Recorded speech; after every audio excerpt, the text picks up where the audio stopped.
often when they talk about politics, make each other angry. And that can be a barrier to hearing each other and a barrier to getting your point of view across. So this is a video about how to talk to angry people about things that matter. The first thing I want to ask you is why you get angry when people talk to you about politics. The last time you got angry in a political conversation, cast your mind back. Why was that? Some of the things the other person said were against your values. You felt pressured because they wanted you to change. You felt like you weren't heard and you weren't respected. So your recipe and playbook to talk to an angry person is to do none of those things. Show your respect, listen attentively, communicate back what they said in a non-sarcastic, non-snippy way.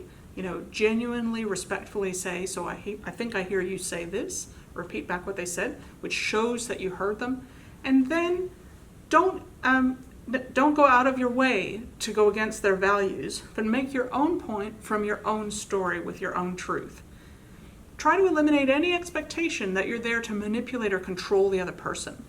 What you're there for is to listen in such a way that at the end of the conversation they feel heard.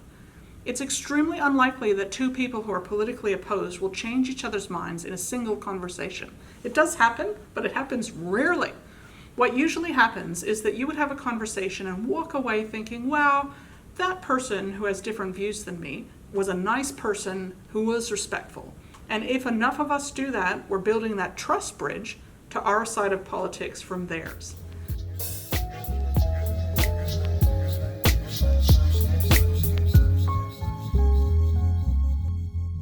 So in takeaway, coming back to this, think how you'd like to be treated and treat them the same. Show respect, listen attentively, reflect back what you hear in a non-sarcastic way to show that you understand.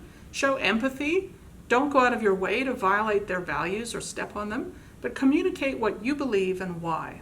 Tell a story, leave them with a feeling of warmth, leave them with a feeling that you see them as a person and that you understand why they said what they did. Over the long term, that's going to build the trust from their community to ours that's going to allow the mutual exchange of ideas and hopefully our community to grow. So that's how to talk to people who are angry, different from how to talk to people who aren't sure they can do what you're asking them to do.